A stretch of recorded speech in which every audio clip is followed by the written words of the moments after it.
Hello boss ಟಿವಿಯ ಸಮಸ್ತ ವೀಕ್ಷಕರಿಗೂ ನಮಸ್ಕಾರ. ನಾನು ನಿಮ್ಮ ತೀರ್ಥಸ್ವಾಮಿ ಕಡೂರು. ಏನು ಸಾಕಷ್ಟು ಕಾತ್ರದಿಂದ ಕಾಯ್ತಾ ಇದ್ದಂತಹ ಕಾಂತಾರ ಸಿನಿಮಾ ಅಕ್ಟೋಬರ್ 2ರಂದು ಬಿಡುಗಡೆ ಆಗಿತ್ತು. ಪ್ರಪಂಚದಾದ್ಯಂತ ಸಾಕಷ್ಟು ಚರ್ಚೆಗೆ ಗ್ರಾಸವಾಗಿತ್ತು. ಅಂದ್ರೆ ಯಶಸ್ವಿಯಾಗಿ ಆ ಚಿತ್ರ ಪ್ರದರ್ಶನ ಕೂಡ ಕಾಣ್ತಾ ಇತ್ತು. ಆ ದಿನ ಬಿಡುಗಡೆಯಾದ ದಿನ ಬೆಂಗಳೂರಿನ ಅಂಜನ್ ಥಿಯೇಟರ್ಲಿ ಒಂದು ಘಟನೆ ಕೂಡ ಆಯಿತು. ಚಿತ್ರ ನೋಡಿದಂತಹ ಒಬ್ಬ ಅಭಿಮಾನಿ ಹೊರಗಡೆ ಬಂದು ಒಂದು ಪ್ರತಿಕ್ರಿಯೆ ಕೊಟ್ಟರು, ರಿವ್ಯೂ ಕೊಟ್ಟರು. ಆ ಒಂದು ವಿಡಿಯೋ ಸಾಕಷ್ಟು ವೈರಲ್ ಆಯಿತು. ಈಗ ಸದ್ಯ ನಮ್ಮ ಜೊತೆನೆ ಆ ವ್ಯಕ್ತಿ ಇದ್ದಾರೆ. ಅವತ್ತು ಏನಾಯ್ತು, ಆ ಘಟನೆಗೂ ನಿಮಗೂ ಏನ್ ಸಂಬಂಧ, ಮತ್ತೆ ಅದು ಉದ್ದೇಶಪೂರ್ವಕವಾಗಿ ಮಾಡಿದ್ದ ಅಥವಾ ನಿಮಗೆ ಸಿನಿಮಾ ನೋಡಿ ಆಗ ಅನಿಸ್ತಾ ಅನ್ನೋದನ್ನ ಕೇಳೋಣ. ಅವ್ರನ್ನೇ ಮಾತಾಡ್ಸ ಹೋಗ್ತೀನಿ. ಸರ್ ನಮಸ್ತೆ. ಬ್ರದರ್, ಅದೇ ನಿಮಗೆ ಅವತ್ತು ಗೊತ್ತಿದೆ ಏನಾಯ್ತು ಅಂತ, ಅದೇ ವೈರಲ್ ಆಯ್ತು ನಿಮ್ದು ಒಂದು ವಿಡಿಯೋ. ಏನ್ ಅವತ್ತು ಘಟನೆ ಏನಾಯ್ತು, ಎಕ್ಸಾಕ್ಟ್ ಏನಾಯ್ತು ಅಂತ? ಸರ್ ಆಕ್ಚುಲಿ ಅವತ್ತು ಬಂದು ಮೂವಿ ಟಿಕೆಟ್ ಎಲ್ಲ ಬುಕ್ ಮಾಡ್ಕೊಂಡಿದ್ವಿ. ಓಕೆ. ಬೆಳಿಗ್ಗೆ 6 ಗಂಟೆ ಶೋಗೆ ಹೋಗೋಣ ಅಂತ. ನಾನು ಬೆಳಿಗ್ಗೆ 5 ಗಂಟೆಗೆ ಎದ್ದೊಳ್ಬಿಟ್ಟು ಪೂಜೆ ಗೀಜೆ ಮಾಡಿ ಮೂವಿ ಸಕ್ಸಸ್ ಆಗ್ಬೇಕಂತಾನೆ ಪೂಜೆ ಗೀಜೆ ಮಾಡಿ ಎಲ್ಲ ಹೋಗಿದ್ದು. ಮೂವಿ ಫಸ್ಟ್ ಹಾಫ್ ಎಲ್ಲ ನೋಡ್ಕೊಂಡು ಹೋಗುವಾಗ ಎಲ್ಲ ಚೆನ್ನಾಗಿತ್ತು, ಹಂಗೆ ಕಂಟಿನ್ಯೂ ಆಗ್ತಾ ಇತ್ತು. ಮತ್ತೆ ರಿಷಬ್ ಶೆಟ್ಟಿ ಸರ್ಗೆ ಕೂಗಾಟ ಮಾಡಿ ಜೈ ರಿಷಬ್ ಸರ್ ಅಂತ ಅದೆಲ್ಲ ಮಾಡಿ, ಕಾಂತಾರಾಗೆ ಜೈ ಅಂತ ಅದೆಲ್ಲ ಮಾಡಿಬಿಟ್ಟು ಮೂವ್ ಆನ್ ಆಗ್ದ್ವಿ.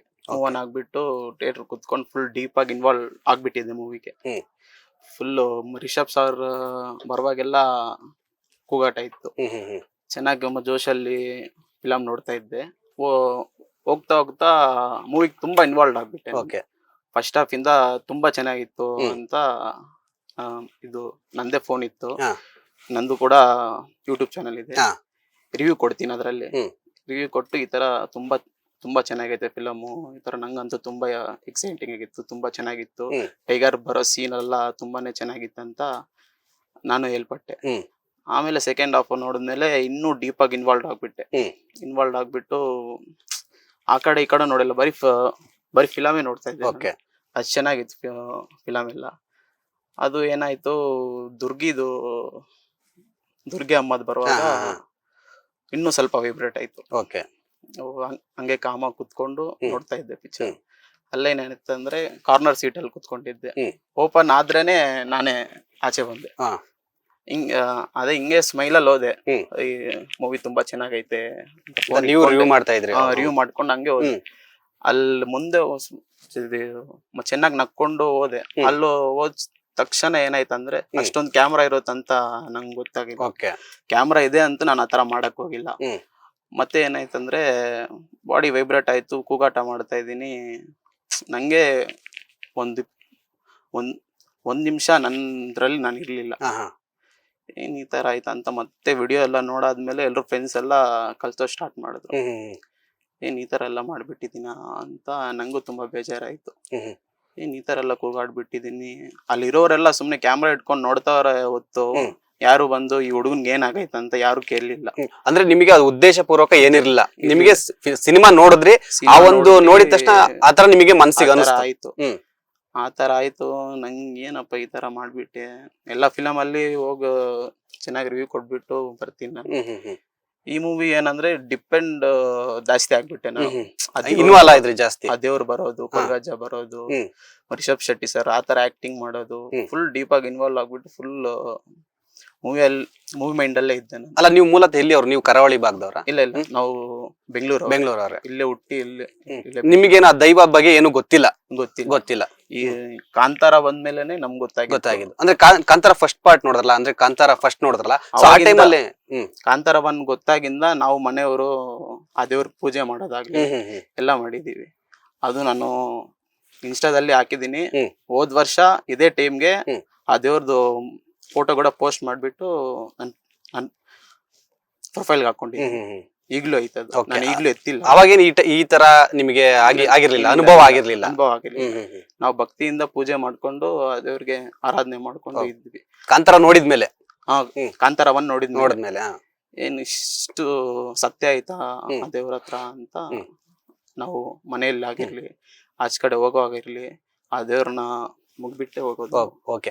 ಅಂದ್ರೆ ನೀವೀಗ ಇವಾಗ ನಾವು ಕರಾವಳಿ ಭಾಗದವರಲ್ಲ, ಆದ್ರೂ ಕೂಡ ಕಾಂತಾರ ನೋಡಿದ್ಮೇಲೆ ಆ ದೈವದ ಮೇಲೆ ನಮಗೆ ಒಂದು ಭಕ್ತಿ ಬಂತು, ನಾವು ಅದಕ್ಕೆ ಭಕ್ತಿಯಾಗಿದ್ದೀವಿ ಅಂತ ಹೇಳ್ತೀರಾ. ಸೊ ಇವಾಗ ಇನ್ನೊಂದ್ ಏನಂತಂದ್ರೆ, ನಿಮ್ದು ವೈರಲ್ ಆಯ್ತಲ್ಲ, ಆ ವಿಡಿಯೋ ನೋಡಿದ್ಮೇಲೆ ಸಾಕಷ್ಟು ಜನ ಹೇಳ್ತಾರೆ, ಅಂದ್ರೆ ಇವಾಗ ನೀವು ನೋಡಿರ್ಬೋದು, ನಿಮ್ದು ವೈರಲ್ ಒಂದ್ ವಿಡಿಯೋ ಒಂದ್ ಕಡೆ ಆದ್ರೆ ಅದೇ ತರ ಸೇಮ್ ಕೆಲವರು ಬೇಕಂತಾನೆ ಉದ್ದೇಶಪೂರ್ವಕವಾಗಿ ಮಾಡ್ತಾ ಇದಾರೆ. ಅವರಿಗೆ ಆತರ ದೈವ ಬಂದಿರುತ್ತೋ ಇಲ್ವೋ ಗೊತ್ತಿಲ್ಲ, ಬಟ್ ಆತರ ಮಾಡ್ತಿದ್ದಾರೆ. ಇದು ನಮ್ಮ ಕರಾವಳಿಯ ದೈವಕ್ಕೆ ಅಪಮಾನ ಮಾಡ್ತಿದ್ದಾರೆ, ಅವ್ರಿಗೇನು ಗೊತ್ತಿಲ್ಲ ಅನ್ನೋ ಒಂದು ಚರ್ಚೆ ಕೂಡ ಆಗ್ತಾ ಇದೆ. ಸೊ ನಿಮಗೆ ಏನ್ ಅನ್ಸುತ್ತೆ? ನಂಗೂ ತುಂಬಾ ಬೇಜಾರಾಯ್ತು. ಆತರ ಮಾಡ್ಬಾರ್ದು ಯಾರು. ದೇವ್ರ ಬಗ್ಗೆ ಯಾರು ತಮಾಷೆ ರೀತಿ ತಗೊಂಬಾರ್ದು. ಓಕೆ. ನಂಗೆ ಆತರ ಅನಿಸಿದ್ಮೇಲೆ ನಂಗ್ 4 ದಿನದಿಂದ ನಿದ್ದೆ ಇಲ್ಲ. ಏನ್ ಈ ತರ ಮಾಡ್ಬಿಟ್ನ. ಬಾಗ್ ಚೆನ್ನಾಗ ಜಾಲಿ ಆಗಿರೋ ಹುಡುಗ ನಾನು. ಇದು ಎಲ್ಲರ ಜೊತೆ ಮಿಂಗಲ್ ಆಗಿರೋದು ಅಲ್ಲ. ನೀವೇನ್ ಕೆಲಸ ನಿಮ್ದು? ನಮ್ದು ಆಕ್ಚುಲಿ ಹೋಟ್ಲ್ ಇತ್ತು. ಓಕೆ. ಒಂದ್ 25 ವರ್ಷದಿಂದ ಹೋಟ್ಲ್ ಇತ್ತು. ಅಮ್ಮನ ಜೊತೆನೆ ನಾನು ಕೆಲಸ ಮಾಡ್ಕೊಂಡು ಇದ್ದು. ಅಂದ್ರೆ ಈ ಬಿಸ್ನೆಸ್, ಹೋಟೆಲ್ ಬಿಸ್ನೆಸ್ ಇಲ್ಲೇ ಬೆಂಗಳೂರು? ನೀವು ಪ್ರಾಪರ್ ಬೆಂಗಳೂರೇ. ಬಿಸ್ನೆಸ್ ಇತ್ತು. ಇದು 1 ವರ್ಷ ನಾವೇ ನಿಲ್ಸ್ಬಿಟ್ಟು ನೋಡೋಣ, ಅಕ್ಕಂದ್ರೆ ಎಲ್ಲ ಮದ್ವೆ ಗಿದ್ವೆ ಆಯ್ತಲ್ಲ, ಇವಾಗ ನನ್ನ ಲೈಫ್ ನಾನ್ ನೋಡ್ಕೋಬೇಕಂತ ನೋಡೋಣ. ನಮ್ಮಲ್ಲಿ ಸ್ವಲ್ಪ ಟ್ಯಾಲೆಂಟ್ ಐತೆ, ಏನೊಂದ್ ಮಾಡ್ಕೊಂಡು ಮುಂದೆ ಹೋಗೋಣ ಅಂತ ಯೂಟ್ಯೂಬ್ ಸ್ಟಾರ್ಟ್ ಮಾಡ್ಬಿಟ್ಟು ಮಾಡಿದೆ. ಯೂಟ್ಯೂಬ್ ಅಂದ್ರೆ ಇವಾಗ ಪ್ರಾಪರ್ ಯೂಟ್ಯೂಬ್ ಅಲ್ಲಿ ಆಕ್ಟಿವ್ ಆಗಿದ್ರಿ? ಆಕ್ಟಿವ್ ಆಗಿದ್ದೆ. ಅದ್ ಬಿಟ್ಟು ಬೇರೆ ಏನ್ ಮಾಡ್ತೀರಾ ಕೆಲಸ? ಕೆಲಸ ಯಾವ್ದಿಲ್ಲ ಸರ್. ಓಕೆ. ಅಂದ್ರೆ ಅವತ್ತು ಫಿಲಂ ಇತ್ತು, ಕಾತುರದಿಂದ ಕಾಯ್ತಾ ಇದ್ರಿ, ಹೋದ್ರಿ, ನೋಡಿದ್ರಿ, ಈ ತರ ಆಯ್ತು. ಸೊ ನಿಮಗೆ ಅದ್ರ ರಿಲೇಟೆಡ್ ಅಂದ್ರೆ ಈಗ ಕರಾವಳಿ ಭಾಗದಾಗಿರೋ ದೈವ ಗೊತ್ತಿದ್ದವರು, ಅದ್ರ ಭಕ್ತರಾಗಿರ್ಬೋದು, ನಿಮ್ಗೆ ಏನಾದ್ರು ಕರೆ ಮಾಡಿದ್ರ ಅಥವಾ ಥಿಯೇಟರ್ ಅಲ್ಲಿ ಏನಾದ್ರು ಅದಾದ ತಕ್ಷಣ ನಿಮ್ಗೆ ಏನಾದ್ರು ಹೇಳಿದ್ರ? ಯಾರಾದ್ರು ಫ್ಯಾನ್ಸ್ ಆಗಿರ್ಬೋದು? ಕರೆ ಬಂತು, ಎಲ್ಲ ಥ್ರೆಡ್ನಿಂಗ್ಸ್ ಎಲ್ಲ ಬಂತು. ನಾನು ಹೇಳ್ತಾ ಇದ್ದೆ, ರೆಸ್ಪಾನ್ಸ್ ಮಾಡ್ತಾ ಇದ್ದೆ. ನಾನು ಬೇಕು ಅಂತ ಆತರ ಮಾಡಿಲ್ಲ, ಆತರ ಆಯ್ತು ಅಂತ ನಾನು ಹೇಳ್ದೆ. ಅವರು ಸ್ವಲ್ಪ ಬೈಯೋದಾಗ್ಲಿ ಅದು ಇದು ಮಾಡಿದ್ರು. ಮತ್ತೆ ಅವರೇ ಸ್ವಲ್ಪ ಸಮಾಧಾನವಾಗಿ ಈ ತರ ಹೇಳಿ ನೀನು ಸಾರಿ ಕೇಳು ಅಂದ್ರು. ಅಲ್ಲ, ಎಕ್ಸಾಕ್ಟ್ ಏನೇನ್ ಕೇಳಿದ್ರು ಅಂತ ನಿಮ್ಮ ಹತ್ರ ಕಾಲ್ ಮಾಡ್ಬಿಟ್ಟು ಏನ್ ಹೇಳಿದ್ರು ಅಂತ? ಅದೇ ಈ ಅಲ್ಲ, ಅದು ಬೇರೆ ಭಾಷೆ ಮಾತಾಡಿದ್ರೆ ಬೇಡ, ಬಟ್ ಯಾವ ತರ ಮಾತುಕತೆ ಇತ್ತು ಅಂತ? ಯಾಕಪ್ಪ ಈ ತರ ಮಾಡಿದ್ಯಾ, ನಮ್ ದೇವ್ರನ್ನ ಅಪಮಾನ ಮಾಡಿದ್ಯಾ ಅಂತ ಕೇಳಿದ್ರು. ಇಲ್ಲ ಸರ್, ಆ ಟೈಮಲ್ಲಿ ಈ ತರ ಆಯ್ತು ಅದು ಇದು ಅಂತ ಹೇಳ್ದೆ. ಸರಿ ಆಯ್ತು ಅಂತ ಅವ್ರೇನ್ ಜಾಸ್ತಿ ಬೈಯಕ್ಕೇನು ಹೋಗಿಲ್ಲ, ಸಮಾಧಾನವಾಗಿ ಮಾತಾಡ್ಬಿಟ್ಟು. ಎಷ್ಟು ಕಾಲ್ ಬಂದಿತ್ತು? ಒಂದು 4-5 ಕಾಲ್ ಬಂತು. ಎಲ್ರು ಕೂಡ ಬಿಟ್ಟು ಮಾತಾಡಿದೆ. ಅದೇ ಎಲ್ರು ಕೂಡ ಈ ತರ ನಮ್ಮ ದೈವಕ್ಕೆ ಅಪಮಾನ ಆಯ್ತು ಅನ್ನೋ ತರ ಮಾತಾಡಿದ್ರು. ನೀವೇನ್ ಹೇಳಿದ್ರಿ? ನಿಮ್ಮ ಆನ್ಸರ್ ಏನಿತ್ತು? ನಾನು ಹೇಳ್ದೆ, ಸರ್ ನಿಮ್ಗೆ ಆತರ ಉದ್ದೇಶ ಆತರ ಆಗಿದ್ರೆ ದಯವಿಟ್ಟು ನಾನು ಕ್ಷಮಿಸ್ಬಿಡಿ, ಸಾರಿ ಅಂತ ಕೂಡ ನಾನು ಕೇಳ್ದೆ. ಆಯ್ತು, ಈ ತರ ಮಾಡಕ್ ಹೋಗ್ಬೇಡ ಅಂತ ಅವ್ರು ಹೇಳ್ಬಿಟ್ಟು. ಅಲ್ಲ, ನೀವ್ ಹೇಳ್ಬೇಕಾಯ್ತಲ್ಲ, ಅಂದ್ರೆ ನಾನು ಬೇಕಂತ ಮಾಡಿದ್ದಲ್ಲ. ನಾನು ಹೇಳ್ದೆ ಬೇಕಂತ ನಾನು ಮಾಡಿಲ್ಲ, ಈ ತರ ಆಯ್ತು ಅಂತ ಹೇಳಿದ್ರೆ ಅದು ಅವರು ಸ್ವಲ್ಪ ಸೀರಿಯಸ್ ತಗೊಂಡು ಈ ತರ ಮಾಡಕ್ ಹೋಗ್ಬೇಡ, ನಮ್ ಜನರು ಬಂದು ಸಾರಿ ಕೇಳ್ಬೇಕು ನೀನು ಅಂತ ಹೇಳಿದ್ರು. ನಾನ್ 4 ದಿವಸದಿಂದ ನನ್ನಾಗಿ ನಾನಿಲ್ಲ. ಓಕೆ. ನಮ್ ತಾಯಿ ಹತ್ರ ಹೇಳ್ಕೊಂಡೆ, ನಮ್ಮ ಅಕ್ಕನ ಹತ್ರ ಹೇಳ್ಕೊಂಡೆ. ನಂಗೆ ಯಾಕೋ ಈ ತರ ಒಂಥರ ಅಂದ್ರೆ ವೈರಲ್ ಆದ್ಮೇಲೆ ಜನಗಳು ನಿಮ್ ಬಗ್ಗೆ ನೆಗೆಟಿವ್ ಪಾಸಿಟಿವ್ ಮಾತಾಡೋದಕ್ಕೆ ಆತರ ಆಯ್ತಾ, ಅಥವಾ ನಿಮ್ಗೆ ಏನಾದ್ರು ಆತರ? ನೆಗೆಟಿವ್ ಮಾತಾಡೋರು ಜಾಸ್ತಿ ಜನ, ಬ್ಯಾಡ್ ಕಾಮೆಂಟ್ಸ್ ಹಾಕ್ದ್ರು. ಅದೆಲ್ಲ ನೋಡ್ಬಿಟ್ಟು ನಾನ್ ಇಷ್ಟು ಚೆನ್ನಾಗಿದ್ದ ಹುಡುಗನ್ಗೆ ಈ ತರ ಆಗ್ಬಿಡ್ತು ಅಂತ ನಾನ್ ತುಂಬಾ ಬೇಜಾರ್ ಪಟ್ಟಿದ್ದೀನಿ. ನಾನೇ ತಪ್ಪು ಮಾಡಿದೀನಿ ಅಂತ ನಾನು ಒಪ್ಕೊಂಡೆ. ದೇವ್ರ ಹತ್ರ ಹೋಗಿ ನಾನು ಬೇಡ್ಕೊಂಡೆ, ನಾನ್ ತಪ್ಪು ಮಾಡಿದ್ರೆ ನನ್ ಕ್ಷಮಿಸ್ಬಿಡಿ ದೇವ್ರೆ, ಇನ್ಮೇಲೆ ಆ ತಪ್ಪು ಆಗದೆ ತರ ನಾನ್ ನೋಡ್ಕೊಂತೀನಿ ಅಂತ ಎಷ್ಟೋ ದೇವ್ರಿಗೆ ಹೋಗಿದ್ದೀನಿ. ಇವಾಗ 4 ದಿವಸದಿಂದ ಬೆಳಿಗ್ಗೆ ಸ್ನಾನ ಮಾಡೋದು, ಸಾಯಂಕಾಲ ದೇವ್ರಿಗೆ ಹೋಗೋದು. ನಾನು ಏನಾದ್ರು ತಪ್ಪು ಮಾಡಿದ್ರೆ ಕ್ಷಮಿಸಿ ಅಂತ ದೇವ್ರೆ ಅಂತ ಹೇಳೋದು ಇದೇ ಆಗ್ಬಿಟ್ಟಿದೆ 4 ದಿನದಿಂದ. ಯಾರಿಗೂ ಹೇಳ್ಕೊಳಕ್ಕೂ ಆಗಲ್ಲ ಈ ತರ ಆಗೈತೆ ಅಂತ. ದೇವ್ರಿಗೆ ಹೇಳ್ಕೊಂಡ್ಬಿಡು, ಏನಾದ್ರು ಆದ್ರೆ ಕ್ಷಮಿಸ್ತಾರಂತ ಅವ್ರ ಮೇಲೆ ಭರವಸೆ ಇಕ್ಕಿದ್ದೀನಿ. ಅದು ಮತ್ತೆ ನಾನೇನಾದ್ರೂ ತಪ್ಪು ಮಾಡಿದ್ರೆ ಮಂಗಳೂರು ಜನತೆಗೆ ಮತ್ತು ತುಳುನಾಡಿನ ಜನತೆಗೆ ನನ್ನ ಕ್ಷಮೆ ಇರ್ಲಿ ಅಂತ ನಾನು ಕೋರ್ಕೊಳ್ತೀನಿ. ಆದ್ರೆ ಇನ್ನೊಂದೇನಂದ್ರೆ, ಈ ಬ್ಯಾಡ್ ಕಮೆಂಟ್ಸ್ ಅದು ಇದು ಜಾಸ್ತಿ ಆಗೋದು ಇದಾಗ್ಬಿಡ್ತು. ತುಂಬಾ ನೊಂದ್ಬಿಟ್ಟಿದೀನಿ. ಆ ಕಾಮೆಂಟ್ ಎಲ್ಲ ಹಾಕಿದ್ರು, ನೋಡಿದ್ರು ಫ್ರೆಂಡ್ಸ್ ಸ್ವಲ್ಪ ಹೇಳ್ತಿದ್ರು, ಏನ್ ಹಿಂಗ ಹಾಕೋರ ಆ ತರ ಹಾಕೋರ. ಊರಲ್ಲಿ ಸ್ವಲ್ಪ ನನ್ ಚೆನ್ನಾಗಿರೋ ಹುಡ್ಗ, ಯಾರಿಗಾದ್ರೂ ಹೆಲ್ಪ್ ಮಾಡ್ಬೇಕಂದ್ರೆ ಸ್ವಲ್ಪ ಮುಂದೆನೆ ಇರ್ತೀನಿ ನಾನು. ಚಿಕ್ಕ ಮಕ್ಳ ಹತ್ರ, ದೊಡ್ಡವ್ರ ಹತ್ರ ತುಂಬಾ ಜಾಲಿ ಆಗಿರ್ತೀನಿ. ಏನ್ ನಂಗೆ ಈ ತರ ಆಗ್ಬಿಡ್ತಲ್ಲ ಅಂತ ನಾನ್ ತುಂಬಾ ನೊಂದ್ಬಿಟ್ಟೆ. ಒಂದ್ ಬ್ಲಾಕ್ ಮಾರ್ಕ್ ಇರ್ಲಿಲ್ಲ. ನೀವು ಇನ್ಸ್ಟಾ ಪೇಜ್ ಅಲ್ಲಿ ನೋಡ್ಬೋದು, ಬರೀ ಮಕ್ಳ ಹತ್ರ ಇರೋದು, ದೇವ್ರನ್ನ ಆಚರಣೆ ಮಾಡೋದು ಬರೀ ಇದೆ ನಂದು. ಅಲ್ಲಿ ನಮ್ ಹೆಬ್ಬಾಗ್ಲ ಹತ್ರ ಏನಾಗುತ್ತೆ, ಅಲ್ಲಿ ಎಲ್ರು ನವರಾತ್ರಿ ಪೂಜೆ ಇರುತ್ತೆ. ಅವಾಗ ಏನಾಗುತ್ತಂದ್ರೆ, ಪೂಜೆ ಆರಾಧನೆಲ್ಲ ನಾನೇ ಮಾಡೋದಲ್ಲಿ. ಅಲ್ಲಿ ಮಾಡೋವಾಗ ಅಷ್ಟೇ ವೈಬ್ರೇಟ್ ಆಗುತ್ತೆ. ಅಂದ್ರೆ ಮುಂಚೆಯಿಂದ ಆತರ ಆಗ್ತಿತ್ತು? ಮುಂಚೆ ಆತರ ವಿಡಿಯೋಸ್ ಎಲ್ಲ ಐತೆ. ಏನ್ ಹಂಗ ಆಡ್ತೀಯ ನೀನು ಅಂತ ಫ್ರೆಂಡ್ಸ್ ಅವ್ರು ಇವ್ರು ಹೇಳೋದು. ಏನೋ ಗೊತ್ತಿಲ್ಲ, ಅಲ್ಲಿ ಹೆಬ್ಬಾಗಲ್ ಹತ್ರ ಹೋಗ್ತೀನಿ, ಪೂಜೆ ಮಾಡ್ತೀನಿ, ಹ್ಮ್. ಆರತಿ ಎಲ್ಲ ಇಕ್ಕೊಂಡು ಎಲ್ಲ ಪೂಜೆ ಮಾಡ್ತೀನಿ, ಕರ್ಪೂರ ಎಲ್ಲ ಕೈಯಲ್ಲಿ ಇಕ್ಕೊಂಡು ಪೂಜೆ ಮಾಡ್ತೀನಿ. ಅಲ್ಲೋದ್ಮೇಲೆ ಹಂಗಾಗುತ್ತೆ. ಅದು ನಮ್ ತಾಯಿಗೆ ಹೇಳ್ಕೊಂಡೆ ನಂಗೆ ಈ ತರ ಆಗುತ್ತೆ ಅಂತ. ಹೌದಾ ಅಂತ ಹೇಳಿದ್ರು ನಮ್ ತಾಯಿಗೆ. ಸರ್, ಇವಾಗ ಇನ್ನೊಂದೇನಂತಂದ್ರೆ ನಿಮ್ದು ರಿವ್ಯೂ ಕೊಟ್ಟಿರೋ ಅಂದ್ರೆ ನೀವು ಹೊರಗಡೆ ಬಂದ್ರಿ, ಆ ಒಂದು ವಿಡಿಯೋ ವೈರಲ್ ಆಗಿತ್ತು ಸಾಕಷ್ಟು ಎಲ್ಲಾ ಕಡೆ. ಅದಾದ ನಂತರ ಇನ್ನೂ ಸಾಕಷ್ಟು ವಿಡಿಯೋಗಳು ಬೇರೆ ಅಂದ್ರೆ ದೇಶಾದ್ಯಂತ, ತಮಿಳುನಾಡು ಆಗಿರ್ಬೋದು, ಕೇರಳ ಆಗಿರ್ಬೋದು, ಇನ್ನು ನಮ್ಮ ಕರ್ನಾಟಕದಲ್ಲಿ ಸೇಮ್ ಅದೇ ತರ ಚಿಕ್ಕ ಚಿಕ್ಕ ಮಕ್ಕಳಿಂದ ಹಿಡಿದು ದೊಡ್ಡವ್ರ ತನಕ ಆ ತರ ವೇಷ ಧರಿಸಿ ಬರೋದು, ಈ ತರ ಮಾಡ್ತಿದ್ದಾರೆ. ನಮ್ಮ ಒಂದು ದೈವಕ್ಕೆ ಒಂದು ಅಪಮಾನ ಮಾಡ್ತಾರೆ, ನಮ್ಮ ಒಂದು ಭಕ್ತಿಗೆ ಇವರು ಧಕ್ಕೆ ತರ್ತಾ ಇದ್ದಾರೆ ಅಂತ ಚರ್ಚೆ ಆಗ್ತು. ಕರಾವಳಿ ಅವರು ಇದ್ರ ಮೇಲೆ ಸಿಟ್ಟಾದ್ರು, ಈ ಒಂದು ಮಾಡಬೇಡಿ, ಏನಕ್ಕೆ ಹಿಂಗ್ ಮಾಡ್ತೀರಾ, ನಿಮ್ಗೇನು ಗೊತ್ತಾದ್ರ ಬಗ್ಗೆ ಅಂತ. ಅದಕ್ಕೇನಾದ್ರು ಈಗ ಹೊಂಬಾಳೆ ಫಿಲಂ ಸರ್ ಏನ್ ಮಾಡಿದ್ರು, ಯಾರು ಕೂಡ ಈ ತರ ಮಾಡಬಾರ್ದು, ಮಾಡಿದ್ರೆ ಕಾನೂನಿನ ಕ್ರಮ ಕೈಗೊಳ್ತೀವಿ ಅಂತ ಮಾಡಿದ್ದಾರೆ. ಸೊ ಹೊಂಬಾಳೆ ಫಿಲಂ ತಂಡ ಆಗಿರ್ಬೋದು, ಯಾರಾದ್ರೂ ನಿಮಗೆ ಯಾರಾದ್ರೂ ಕಾಂಟ್ಯಾಕ್ಟ್ ಮಾಡಿದ್ರ, ಏನಾದ್ರು ಕೇಳಿದ್ರ ನಿಮ್ಮ ಹತ್ರ? ಇಲ್ಲ ಯಾರು ಕೇಳಿಲ್ಲ. ಯಾರೊಬ್ರು ನಂಬರ್ ಕಳ್ಸಿ ಅಂತ ಹೇಳಿದ್ರು. ಓಕೆ. ಸರ್ ಅವ್ರ ಜೊತೆ ಇರೋರು ಕಳ್ಸಿದ್ರು, ನಂಬರ್ ಕಳಿಸ್ದೆ. ಯಾರು ಮಾತಾಡಿಲ್ಲ ನಿಮ್ಮ ಹತ್ರ? ಮಾತಾಡಿಲ್ಲ. ಮತ್ತೆ 2 ದಿನದ ಹಿಂದೆ ಬ್ಯಾಗ್ ಬಂದ್ಬಿಟ್ಟು ಫೋನ್ ಮಾಡಿದ್ರು, ಯಾಕೆ ಈ ತರ ಮಾಡಿದೀಯಾ ಅಂತ ಫೋನ್ ಮಾಡಿದ್ರೆ ನಾನು ರೆಸ್ಪಾನ್ಸ್ ಮಾಡಿದೆ. ಓಕೆ. ರೆಸ್ಪಾನ್ಸ್ ಮಾಡ್ಬಿಟ್ಟು ಈ ತರ ಆಗೈತ್ ಸರ್, ಆಗ್ತಾ ಇರ್ಲಿಲ್ಲ ಹೇಳ್ದೆ ನನ್ನ ಹತ್ರ. ಅವರು ಮತ್ತೆ ಫೋನ್ ಮಾಡಿ ಈ ತರ ಕೇಳು, ಕ್ಷಮಿಸ್ತಾರೆ ಅವ್ರನ್ನ, ನಿನ್ನ ಇದು ಮಾಡಲ್ಲ, ನೀನ್ ಫಸ್ಟ್ ಕೇಳ್ ನೀನು, ಕ್ಷಮಿಸ್ತಾರೆ ಅವ್ರು ಅಂತ ಹೇಳಿದ್ರು. ಓಕೆ. ಒಂದೇನಂತಂದ್ರೆ ನೀವು ಒಬ್ಬ ವೀಕ್ ಫ್ಯಾನ್, ಫಿಲಂ ನೋಡೋಕೆ ನಾರ್ಮಲ್ ಫ್ಯಾನ್ ತರ ಹೋಗಿರ್ಲಿಲ್ಲ, ಅಂದ್ರೆ ನಿಮ್ಮ ವೇಷಭೂಷಣೆ ಚೇಂಜ್ ಆಗಿತ್ತು. ಸೊ ಅದೇನಂತ ಅಂದ್ರೆ ಇಂಟೆನ್ಷಲಿ ಹೋಗಿದ್ದ ಆ ತರ, ಅಂದ್ರೆ ಇದೇ ತರ ಕಾಸ್ಟ್ಯೂಮ್ ಅಲ್ಲಿ ನಾನು ಹೋಗ್ಬೇಕಂತ ಏನಾರು ಹೋಗಿದ್ರೆ, ನೀವು ನಾರ್ಮಲ್ ಇರೋದೇ ಅದೇ ಕಾಸ್ಟ್ಯೂಮ್ ಅಲ್ಲ ಅಂತ? ರಿಷಬ್ ಸರ್ ಸೇಮ್ ಅದೇ ಬಟ್ಟೆಯಲ್ಲಿ ಹಾಕೊಂಡಿದ್ರು ಒಂದ್ಸಲಿ. ನಾನು ಈ ದಾಡಿ ಗಟ್ಟ ಎಲ್ಲ ಬಿಟ್ಬಿಟ್ಟು ಅವ್ರ ತರ ಇರ್ತೀನಿ, ಸ್ವಲ್ಪ ಚೂರ್ ಮ್ಯಾಚ್ ಆಗೋಣ ಅಂತ ಆ ಕಾಸ್ಟ್ಯೂಮ್ ಅಲ್ಲಿ ನೀವು ಹೋಗಿದ್ದೆ. ಅದು ನೋಡಿದ್ರೆ ಆ ತರ ಆಗ್ಬಿಡ್ತು. ಫಸ್ಟ್ ಶೋನೇ ನೀವು ಹೋಗಿದ್ದು ಅಲ್ಲಿ. ಅಂದ್ರೆ ಈ ಇನ್ಸಿಡೆಂಟ್ ಹಾಕಿನ ಮುಂಚೆ ಅಲ್ಲಿ ಥಿಯೇಟರ್ ಒಳಗಡೆ ಫ್ಯಾನ್ಸ್ ಆಗಿರ್ಬೋದು, ನಿಮ್ಮ ಅಕ್ಕಪಕ್ಕ ಕೂತಿದ್ದು ಏನಾದ್ರು ಹೇಳಿದ್ರ ನಿಮಗೆ ಅಂತ? ಅಂದ್ರೆ ನಿಮ್ಮ ಕಾಸ್ಟ್ಯೂಮ್ ಆಗಿರ್ಬೋದು, ಅಥವಾ ನೀವು ಅಲ್ಲಿ ಎಂಜಾಯ್ ಮಾಡೋದಕ್ಕೆ ಆಗಿರ್ಬೋದು? ಎಂಜಾಯ್ ಮಾಡಿರ್ಲಿಲ್ಲ, ನೀವು ಹೋಗಿ ಕಿರ್ಚಾಟ ಅದೇನ್ ಮಾಡಿಲ್ಲ, ಅಲ್ಲೇ ಕುತ್ಕೊಂಡು ಕಿರ್ಚೋದು, ಸಾರ್ ಬಂದ್ರೆ ಸಾರ್ ಬರ್ತವ್ರಂತ ಕೂಗಾಟ ಮಾಡೋದು, ಅದೆಲ್ಲ ಮಾಡ್ತೀವಿ. ಅದಾದ್ಮೇಲೆ ಎಲ್ರು ನನ್ನ ನೋಡ್ತಾ ಇದ್ರು, ಈ ತರ ಬಂದವನೇ ಆತರ ನೋಡ್ತಾ ಇದ್ರು. ನಾನು ಸುಮ್ನೆ ಇದ್ದೆ, ನಾನು ಏನು ತಗೋಲಿಲ್ಲ. ಸೊ ಇವಾಗ ಏನಂತಂದ್ರೆ ಅದೇ, ಇವಾಗ ನೀವು ಕ್ಷಮೆ ಕೇಳ್ತಾ ಇದ್ದೀರಾ, ನಂದು ಇದು ಇಂಟೆನ್ಷನ್ಲಿ ಮಾಡಿದ್ದಲ್ಲ, ಏನೋ ಗೊತ್ತಿಲ್ಲದೆ ಮಾಡ್ದೆ, ಅದು ಕ್ಷಮೆ ಅಂತ ಕೇಳ್ತಾ ಇದ್ದಾರೆ ಎಲ್ಲ ಒಂದು ಕರಾವಳಿ ಭಾಗದ ದೈವ ಭಕ್ತರಿಗೆ ಮತ್ತೆ ಚಿತ್ರತಂಡಕ್ಕೆ ಕ್ಷಮೆ ಕೇಳ್ತಾ ಇದ್ದಾರೆ. ಸೊ ಈ ತರ ಬೇಕು ಅಂತ ಮಾಡೋರಿಗೆ ನೀವೇನ್ ಸಂದೇಶ ಕೊಡ್ತೀರಾ? ಈ ತರ ಮಾಡಕ್ ಹೋಗ್ಬೇರಿ ಯಾರು, ಅದು ದೈವ ಇರೋದು ನಿಜಾನೇ ಅಲ್ಲಿ. ನಾನ್ ಗೊತ್ತಿಲ್ಲದೆ ಏನೋ ಮಾಡಿದೀನಿ, ಅದು ಬೇರೆ ಯಾರು ಮಾಡಬಾರ್ದು. ಆ ತರ ಮಾಡ್ಕೂಡ್ದು. ಆ ತರ ದೇವ್ರ ಬಗ್ಗೆ ನಮ್ಗೆ ಜಾಸ್ತಿ ರೆಸ್ಪೆಕ್ಟ್ ಐತೆ, ಆ ತರ ಮಾಡಕ್ ಹೋಗ್ಬಾರ್ದಂತ ನಾನು ಹೇಳ್ಕೊಳ್ತೀನಿ. ಓಕೆ. ಇನ್ನೊಂದು ಏನಂತಂದ್ರೆ, ಇವಾಗ ಇದು ನೀವು ಇಷ್ಟೆಲ್ಲ ಆಯ್ತು ಅಂತ ಹೇಳಿದ್ರಿ, ಓಕೆ, ಸಿನಿಮಾ ಯಾವ ತರ ಇತ್ತು ಅಂತ? ಸಿನಿಮಾ ಮಾತ್ರ ಸೂಪರ್ ಆಗಿತ್ತು ಸರ್. ನಾನು ಇನ್ನೊಂದ್ಸಲಿ ಹೋಗ್ಬೇಕಂತ ಇದ್ದೆ, ಇದು ಟ್ರೋಲ್ ಮಾಡೋದಾಗ್ಲಿ, ಇದು ಬರೋದಾಗ್ಲಿ ನೋಡ್ಬಿಟ್ಟು ಅದಕ್ಕೆ ಡಿಪ್ರೆಷನ್ ಆಗ್ಬಿಟ್ಟಿದ್ದೆ. ಓಕೆ. ಅಂದ್ರೆ ಇವಾಗ ನೀವು ವೈರಲ್ ಆದ್ಮೇಲೆ ಬೇರೆ ಎಲ್ಲಾರು ಹೊರಗಡೆ ಹೋದ್ರೆ ನಿಮ್ಮನ್ನ ರೆಕಗ್ನೈಸ್ ಮಾಡ್ತಾರ? ಹೋಗಿಲ್ಲ, ಇವತ್ತು ಹೋಗೋಣ ಅಂತ ಇದ್ದೆ ಮೂವಿಗೆ, ಇನ್ನೊಂದ್ಸಲಿ ಹೋಗೋಣ ನೋಡ್ಬೇಕಂತಾನೆ ಇದ್ದೆ. ಮತ್ತೆ ನಿಮ್ಮಿಂದ ಫೋನ್ ಬಂತು, ಬನ್ನಿ ತರ, ಅದಕ್ಕೆ ನಿಮ್ಗೆ ಅಟೆಂಡ್. ಓಕೆ. ಈಗ ಕ್ಷಮೆ ಕೇಳಿದ್ರೆ ಅದೊಂದ್ ಕಡೆ ಆಯ್ತು, ಈಗ ನಿಮ್ಮ ತಪ್ಪಿನ ಅರಿವಾಗಿದೆ, ಕ್ಷಮೆ ಕೇಳಿದ್ರೆ. ಇನ್ನೊಂದೇನಂತಂದ್ರೆ, ಈಗ ನೀವೇನಾದ್ರೂ ಅಲ್ಲಿನ ಕೊರಗಜ್ಜ ಆಗಿರ್ಬೋದು, ದೈವಗಳಿಗೆ ದೇವಸ್ಥಾನಕ್ಕೆ ಭೇಟಿ ನೀಡಿ ಅಲ್ಲೇನಾದ್ರೂ ಹೋಗೋ ಚಾನ್ಸ್ ಇದೆಯಾ ಅಂತ? ಅಲ್ಲಿ ಹೋಗೋ ಈಗ ಭಯ ಪಟ್ಕೊಂಡಿದ್ದೀನಿ ಅಂತ. ಏನಾದ್ರೂ ಆಪರ್ಚುನಿಟಿ ಬಂದ್ರೆ ನಾನು ಹೋಗ್ತೀನಿ, ಹೋಗಿ ಅಲ್ಲಿ ಕ್ಷಮಾಪಣೆ ಕೇಳ್ಬೇಕಂದ್ರೆ ಅಲ್ಲೂ ಕೇಳ್ತೀನಿ. ನಾನು ಏನಾದ್ರು ತಪ್ಪು ಮಾಡಿದ್ರೆ ದೇವ್ರೆ ನನ್ನ ಕ್ಷಮಾಪಣೆ ಇರ್ಲಿ ಅಂತ ಅಲ್ಲೂ ಕೇಳ್ತೀನಿ. ಅದ ಕೆಲವರು ಇವಾಗ ಇನ್ನೊಂದು ಟಾಕ್ ಕೂಡ ಇದೆ, ಏನಂತಂದ್ರೆ ಈಗ ಫಸ್ಟ್ ಕೆಲವ್ರು ಇರ್ತಾರೆ, ದೊಡ್ಡ ಯಾವ್ದೇ ಫಿಲಮ್ ಆಗಿರ್ಬೋದು, ಪೇ ಮಾಡ್ಬಿಟ್ಟು ರಿವ್ಯೂ ಕೊಡಿಸ್ತಾರೆ ಈ ತರ ವಿಚಿತ್ರವಾಗಿ ಆಡೋರಿಗೆ. ನೀವು ನೋಡಿರ್ತೀರ ಸಾಕಷ್ಟು, ನೀವು ಒಬ್ರು ರಿವ್ಯೂವರ್ ಆಗಿ, ಫಿಲಂ ರಿವ್ಯೂ ಆಗಿ. ಸೊ ನಿಮ್ಗೇನಾದ್ರೂ ಆ ತರ ಅಂದ್ರೆ ಚರ್ಚೆ ಆಗ್ತಾ ಇದೆ, ನಿಮ್ಗೂ ಕೂಡ ಆ ತರ ಆಗಿದೆ ಅಂತ, ಅದು ಕ್ಲಾರಿಟಿ ಕೊಟ್ಬಿಡಿ.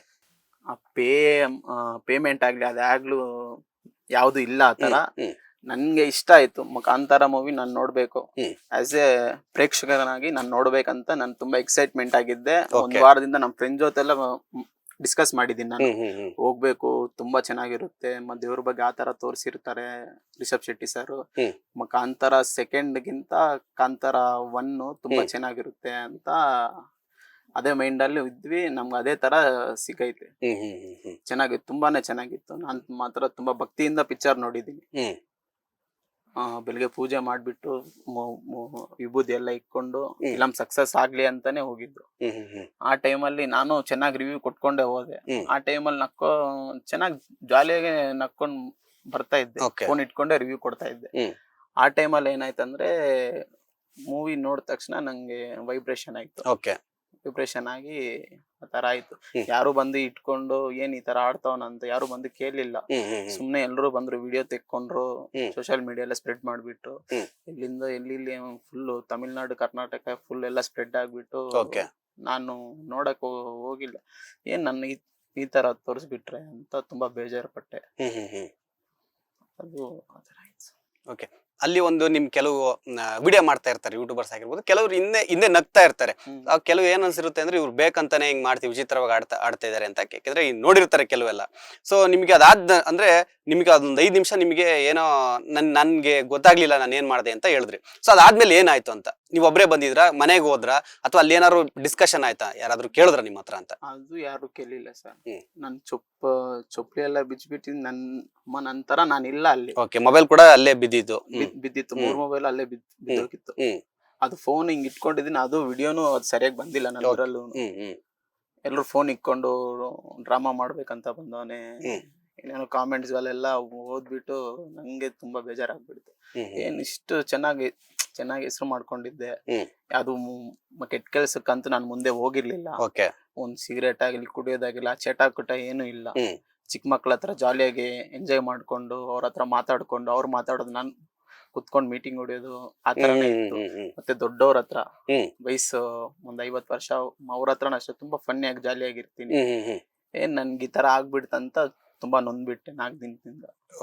ಅಂದ್ರೆ ಇವಾಗ ನಿಮ್ ನೋಡಿದಿರ, ನಿಮ್ ಫ್ರೆಂಡ್ಸ್ ನೋಡಿರ್ತಾರೆ, ಫ್ಯಾಮಿಲಿ ಅವ್ರು ನೋಡಿರ್ತಾರೆ, ಅವ್ರು ಏನ್ ಹೇಳಿದ್ರು ಅಂತ? ಈಗ ನೀವೇನು ಅಂತ ಅವ್ರಿಗೆ ಗೊತ್ತಿರುತ್ತೆ, ನಿಮ್ ಫ್ರೆಂಡ್ಸ್ಗೆ ಫ್ಯಾಮಿಲಿಗೆ.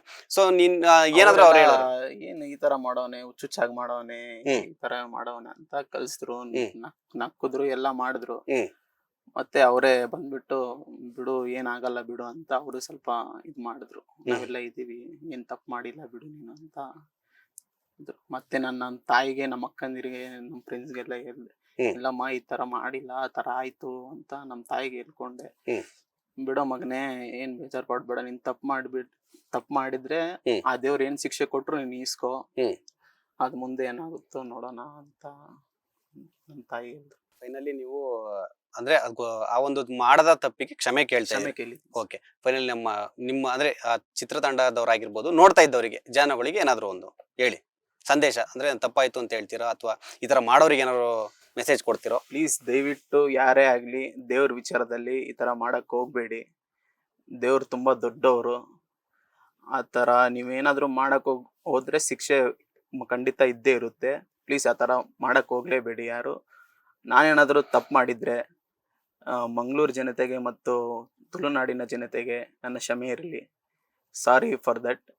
ಮತ್ತೆ ರಿಷಬ್ ಶೆಟ್ಟಿ ಸಾರ್ಗಾಗಿರ್ಲಿ, ನಾನೇನಾದ್ರೂ ತಪ್ಪು ಮಾಡಿದ್ರೆ ಸಾರಿ ಸರ್.